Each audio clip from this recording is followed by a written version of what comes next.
Hello and welcome to the therapy floor with me, Dr. Ritz. And me, Dr. Vicky. We are on the floor getting deep into the human experience, unpacking everyday dilemmas through the lenses of two psychologists. Welcome back to the therapy floor. Welcome back. I'm still feeling that pepper on my tongue. From our lunch. Yeah. We had the most disappointing lunch. It's so disappointing. There's nothing more disappointing than being so excited about food, and when it comes, it's just like, oh. This happened to me a few weeks ago, and it was like 3 meals in a row. Oh no. And I was That's like, on the bad first luck. night, I went to bed thinking, it's fine. Because I love my food. I was like, it's fine. Tomorrow, you'll have this. We'll prepare for this. And then it came, and I was like, it's fine. For dinner, you'll have this. It's disappointing. Absolutely disappointing. But anyway, Yeah. Good to see you again. Good to see you. It's been a long time. It's been literally 20 minutes since we recorded last episode. So if you didn't catch our last episode, Of season two, you would have missed that we're doing things a little bit differently now, and we're doing one dilemma per episode just to shake things up and see where it falls, where it lands. Mm-hmm. So we've done our first dilemma. We're going to move to the second dilemma. Should we go for it? Let's go. Okay, and I've now lost it. Okay, so this person has not given their age or their gender, but anyway. I've been feeling incredibly bored in my marriage lately, and it's causing me to question what I should do, if anything. After 30 years together, everything seems to have fallen into a monotonous routine. I find myself preferring the company of my girlfriends over my spouse. Our day-to-day is incredibly mundane. We wake up, we do the same things, it's become so predictable. My wife seems happy. She hasn't said anything to me, but I can't shake this feeling of dissatisfaction. The kids are grown up, and now the time should really be about us. I want to feel excited in life, and surely that is okay? ? What are you thinking? I've got so many questions for this person. Yeah. So I'm having a lot of thoughts. I've got a lot of questions. Yeah, it feels like this person really wants to shake things. Mm-hmm. Like, I just get them wanting to rock the boat in a way, like, this boat is boring. Yeah. I need some excitement. Yeah. They're saying that they're getting bored by the certainty. Everything's predictable. Mm-hmm. And it's quite interesting because I think a lot of the times people find uncertainty difficult, don't they? But this person here is saying it's mundane, it's day-to-day, it's predictable, I'm bored. I actually prefer other people's company. That's more exciting. I want excitement. Yeah. I want to shake it up. I want more. Yeah. I want more. Surely this isn't it. Yeah. It's so interesting because I think they're saying that it's, they're bored in their marriage. But where my mind goes to, are they just bored in life as well? Is this just about their marriage or is it just generally? But I mean, they've clearly said, I prefer the company of my girlfriends over my spouse. So they're not bored in golf. They're not bored in golf. Something's happening at golf. Yeah. Yeah, what's happening at golf? Yeah, that's what I'd be wanting to know. What are the people like at golf? Yeah. What is going on in golf that's sparking you? Yeah. Yeah.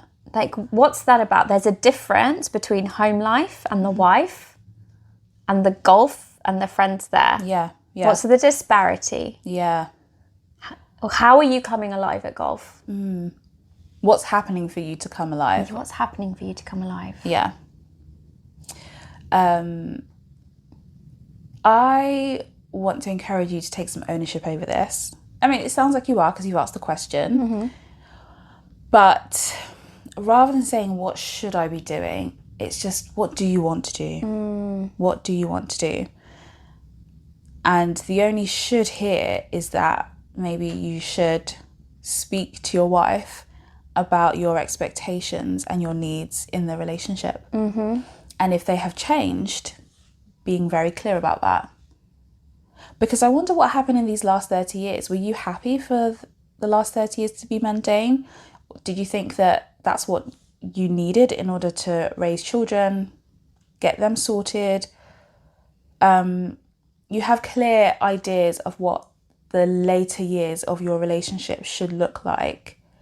Have you shared them with your wife? And also, is this a part of your personality? Because I think that it's quite... I think if you're someone who wants some spontaneity, some adventure, some excitement in your marriage, you probably also want that generally in life. That's probably also a characteristic or personality trait, like being open to new experiences. I'm thinking about like the big 5 personality traits that we studied in psychology. So you're probably quite open-minded. Maybe you like taking risks, you know, like you were saying, that need to not have certainty. And if that's core to who you are and to your value system and your personality traits, why are you stifling them? And are you just stifling them in your marriage, or are you stifling them in other areas of your life as well? And ask your wife, like, what is she thinking? You're kind of making an assumption that she's happy with how things are. Yeah. But maybe ask her if she is. Yeah. Don't assume. How do you know she's happy? Yeah. Speak to her about that. And, you know, if this is part of your personality and who you are, I'm sure she knows that. And I'm sure she sees that. So how has that been a part of your marriage previously up until now? Good question. Like, was there never excitement? Or what used to excite you in the marriage? What excites her? Have your values changed? Yeah. From where you were, like, I don't know, 10 years ago, 5 years ago, to where you are now? Because 30 years is a long time. There should have been, not should have been, but there could have been lots of evolutions during that time period. You change a lot within 30 years. Definitely. So, yeah. So do you wonder if this person did not have this personality type before, and something's like woken up within them? I'd be very surprised if that was the case. Yeah. I'd be very surprised. Because even though I'm saying we change over the period of 30 years... The core is still there. Our core identity, not our core identity, but our core personality traits remain unchanged, don't they? So they can look different, they can have different expressions, but I think they'd still look the same. So I'm just wondering, like, when did things change, or if they have changed? That's a good question. Yeah. When did they change? Yeah. And going back to the point of, you know, in relationships, especially long-term relationships, there's certain evolutions that occur. Maybe you've lost some form of connection with your wife, and this is about how can you reconnect again. Part of me was thinking that, you know, when somebody describes it as day-to-day and mundane, to me that sounds like it's become easy. And comfortable. So, comfortable, and that can translate to boring. Yeah. And so are you both maybe taking each other for granted at the moment, it sounds like? Does the relationship need more effort to be exciting?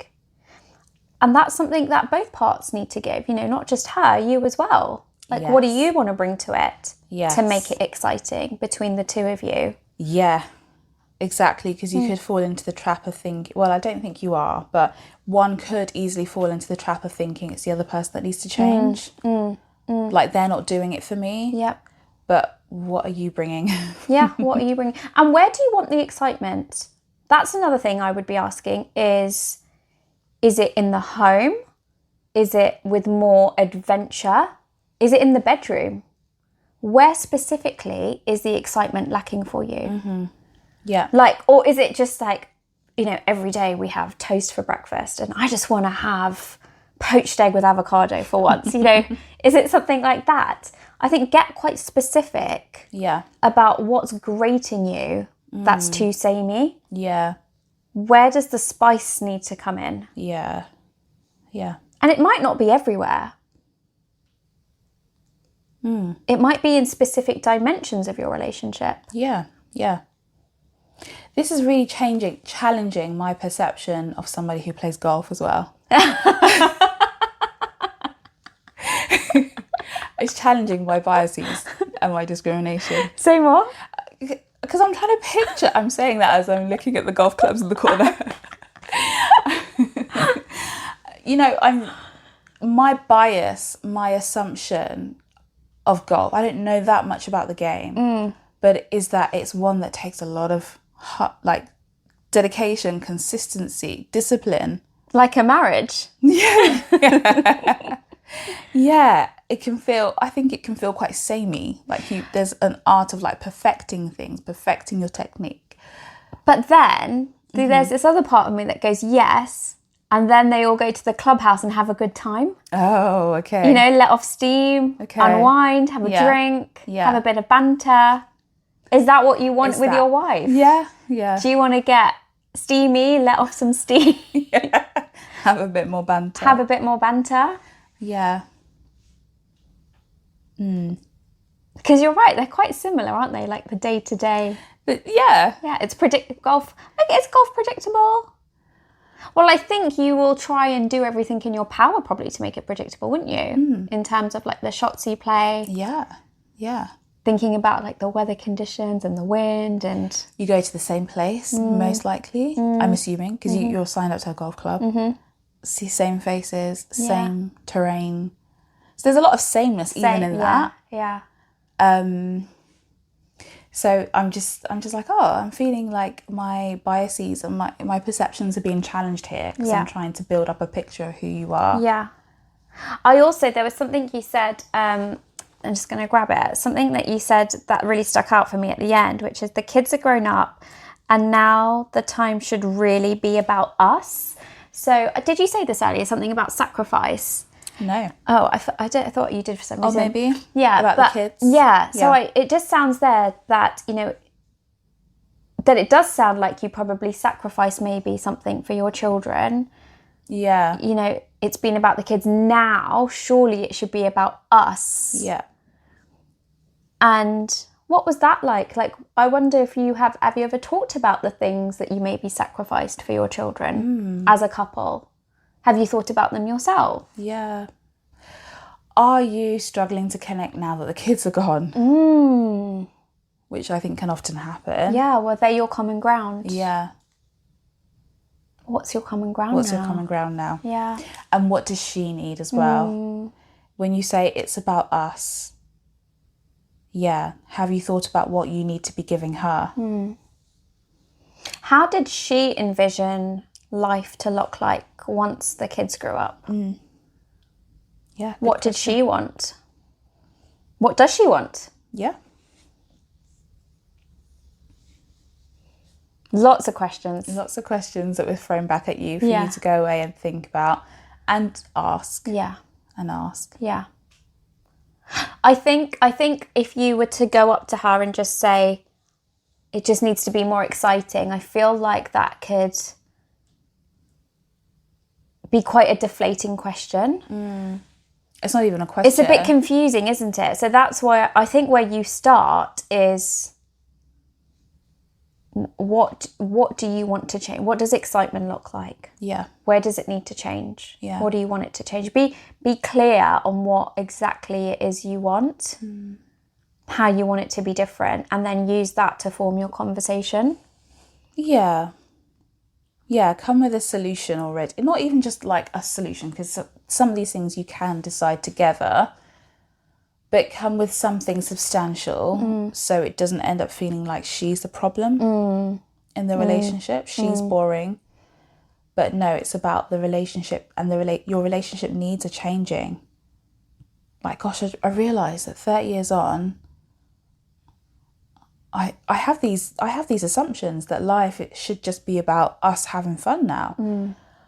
What do you think about that? Do you agree or not? Or I'd like to have some more fun. Can we decide together what that could look like? Yeah. Yeah. Tricky conversations. Yeah. But I think the trick to master these conversations and to not make someone feel defensive is we've got a theme here, haven't we? I was just about to thinking say about the that. last I was thinking dilemma that. was also about, having tricky conversations, is to go in with a sense of, you are not the problem, but this situation, I'm not feeling comfortable with this situation anymore. Yeah. And let's solve it together. Yeah. That is going to lower someone's defenses. Yeah. It may not straight away, but if you come back with, no, I'm not saying you're the problem. I'm saying this solution, this situation, I don't think it's working for me anymore. Can we both think of a new way together? If you can do that, then you're off to a good start and having a good, tricky conversation with someone. Yeah. And naming it that it is tricky, that this is really hard to bring. Like, you could just sit with it and carry on, but it doesn't sound like you want to, because you've brought it here. So it sounds like you want to think about it. And, I admire you for that as well. I think that's really courageous. Yeah. And share that with your wife, with your partner. That it is a hard conversation to have. And I think especially, I get a hint that you want to still be with them. I didn't really get a hint that it was that it was going a different way. Maybe it does. I don't know. But I think they want justification, because the last questions, I want to feel excited in life, and surely that is okay. Of course it's okay. I was going to say, of course it's okay. Like, your feelings are so valid for how you feel. And even if your priorities have changed, like, that's okay too. Like, you can totally allow that for yourself. You don't need permission. I think just have a conversation. Yeah. Okay. That's our last dilemma for today. It's gone so quickly. I know. Don't know what to do with myself now. It's a different way, isn't it? It's a different way, but a bit clunky. But I hope that's helpful for you. Let us know your thoughts. Have you encountered this before? Have you felt similarly in your relationship, in life generally? What's worked for you? What hasn't? Yeah. How do you bring excitement back when you feel like it's lacked? Yeah. What do you do? Yeah, please feel free to share. Thank you. Thanks. Thanks for bringing that to us today.